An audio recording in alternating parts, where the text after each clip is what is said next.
Hello! Welcome back to the video series The Birth of Genetics and the Study of Heredity. We are in the second chapter, which I called Why Heredity Was a Problem Before Genetics, and this is the last part. In the previous episodes, we saw livestock breeders like Robert Bakewell and plant breeding companies like the Vilmorin in an 18th and 19th century setting in England and in France, struggling with the problem of heredity and transmission of traits. What we already saw is that breeders could select, they could also stabilize, they could measure traits. But what they lacked was a general theory on heredity. So now we are shifting the context once more. We are moving to hospital, clinics, and family genealogies. A small disclaimer before diving into this topic. I remind you that my education is mostly in genetics and evolution in plants and animals. So I do believe that the topic of medical genetics is fundamental to understand this story in its complexity, but also recognize the fact that this was not my main education. Long before genetics became a science on its own and a medical branch of studies, physicians were confronting heredity in a different but deeply urgent domain: disease.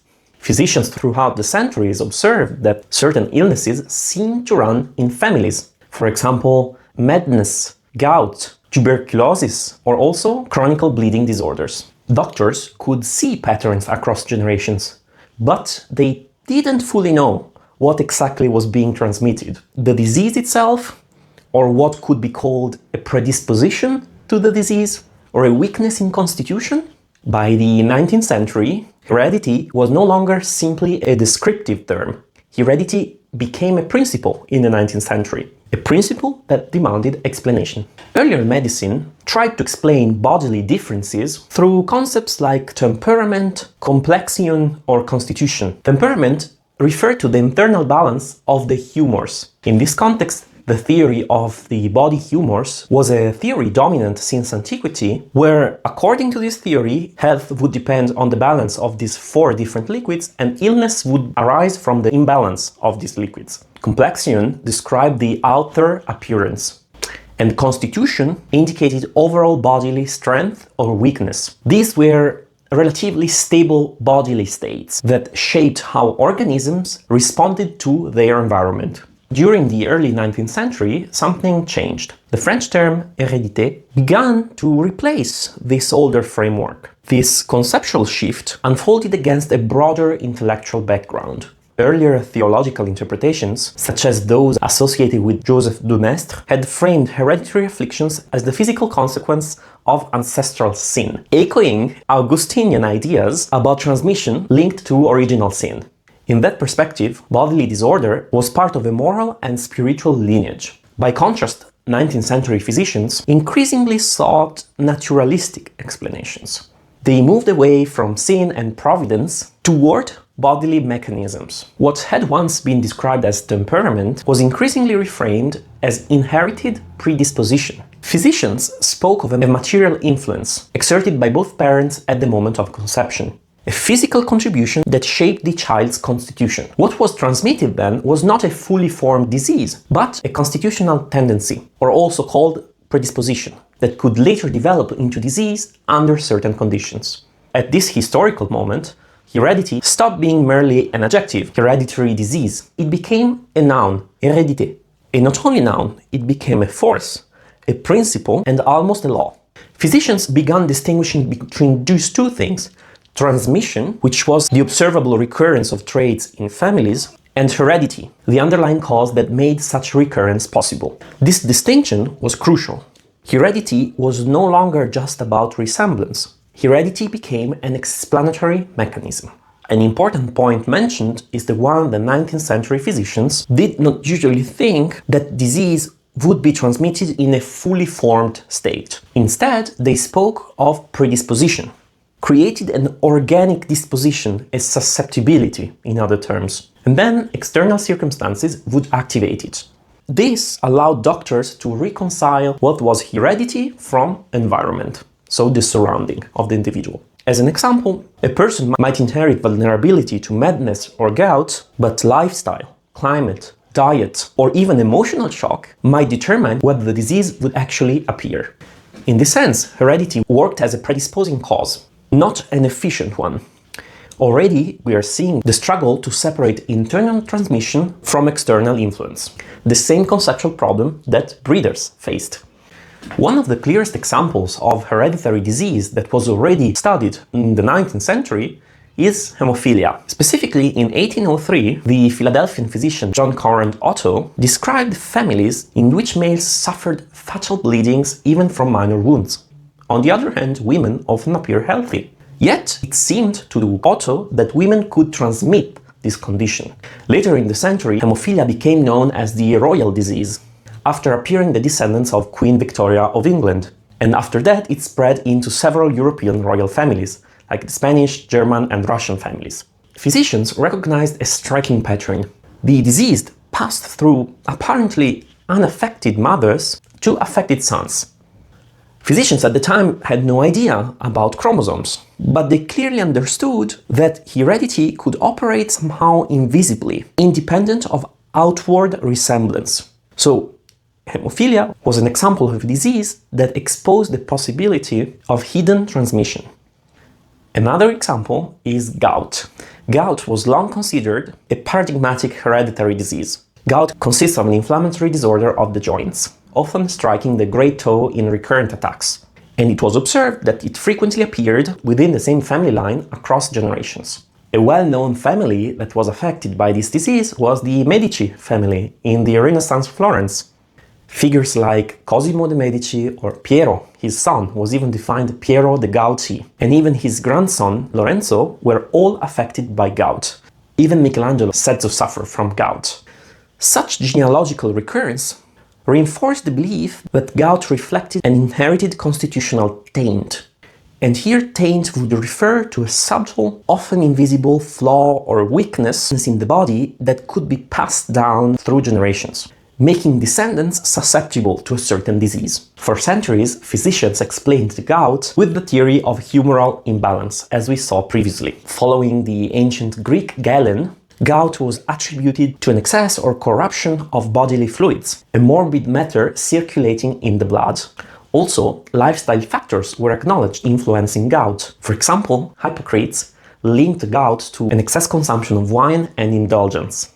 And later physicians added stress as potential lifestyle factors that would influence the gout.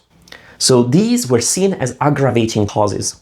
The deeper explanation remained constitutional. Only in 1848, Alfred Garrod identified uric acid as the biochemical compound correlating to this long-suspected morbid substance circulating in the blood. Garrod's discovery did not eliminate the hereditary framework of gout, but it reframed it. What was inherited was no longer a vague humoral impurity, but a metabolic predisposition, so to say, a tendency to accumulate uric acid. Diet and lifestyle in this case acted as triggers. To give even another example, tuberculosis and scrofula were even more controversial. With tuberculosis, we mean a contagious disease affecting the lungs, often causing wasting and fever, whereas scrofula, often referred to as king's evil, affecting the lymph nodes, especially in the neck, causing swelling and lesions. The French physician Antoine Portal described scrofula as a primary hereditary taint, capable of generating diverse disorders within the same lineage, like rickets, epilepsy, and even mania. What Portal believed was that a morbid principle could infiltrate the body and be transmitted at conception. Some physicians even speculated that acquired disease like syphilis could imprint themselves on reproductive material and act on future generations. This belief in the inheritance of acquired characteristics remained widespread, but not everyone agreed. The London physician Joseph Adams distinguished between what was a familial disease, namely appearing within a single generation due to shared environmental circumstances, and a truly hereditary disease, which persisted across generations. Even for scrofula, he argued, there was a hereditary predisposition that required an exciting cause. So for Adams, the manifestation of the disease was not simply inheritance, it was resulting from a complex interaction between inheritance and external activation. The most ambitious attempt to theorize medical heredity, or heredity in general, came from Prosper Lucas, whom we heard about in the previous video, because he also influenced Louis de Villemorin's ideas on heredity. In his manuscript, Traité philosophique et physiologique de l'hérédité naturelle, which he published between the 1847 and 1850, Lucas attempted to construct a general theory of hereditary transmission. What he did was classifying heredity into 4 different forms: direct heredity, from parent to child of the same sex; crossed heredity, from parent to child of the opposite sex; indirect, which was the heredity through collateral relatives, like uncles, aunts, or cousins; and atavistic inheritance, which was the one skipping generation. Lucas analyzed family case histories in detail, especially in mental illness. What he observed was that disorders could reappear after skipping generations, change form across generations, and combine with other conditions.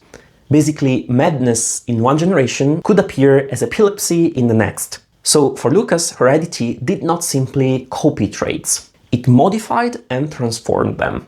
Lucas accepted the concept of inheritance of acquired characteristics. He defined heredity as the transmission and continuation in the descendants of the upheaval produced in the parents by life crisis. Life crisis, injuries or emotional trauma, could imprint themselves on the organism and reappear in the descendants.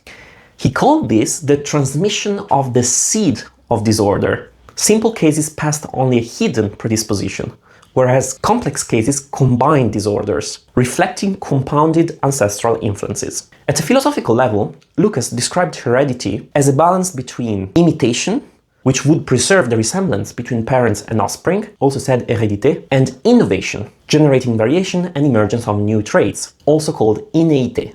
Prosper Lucas' work remarkably influenced Charles Darwin's thoughts, as well as later thinkers like Francis Galton. Yet, Lucas offered no statistical law, no predictive ratios. He used a classificatory system and not a mathematical system, so that hereditary transmission was structured and classified, but not formalized in laws. We have reached the end of this video, focusing on the aspects in medical genetics and the study of heredity in the 19th century and before. And with this, I conclude the second chapter of this video series, Why Heredity Was a Problem Before Genetics. What we understood by now is that in the mid-19th century, heredity had become central in 3 domains. In livestock breeding, where breeders manipulated traits through generations; in plant breeding, where heredity somehow was measured and quantified across generations; and in medicine, where physicians theorized it, distinguishing predisposition from manifestation and classifying modes of transmission. Across all these fields, heredity was recognized as a real force shaping transmission of traits. Yet, despite all this work, there was still no unifying framework for understanding transmission. Heredity was everywhere, but still deeply mysterious. It is at this moment that we encounter Charles Darwin and his theory on evolution. Darwin did not introduce heredity into biology. He inherited, on the other hand, a world grappling with questions in heredity. So, in the next chapter, we will explore how Darwin confronted the problem of transmission in the context of species transformation and evolution, and how his views on hereditary transmission helped him shape the birth of evolutionary theory. So, heredity leaves the clinic and the breeding field and enters the theory of evolution. Thank you very much for watching. Remember that if you can support me with likes, comments, or subscriptions, please do so, and I'll see you very soon. Goodbye.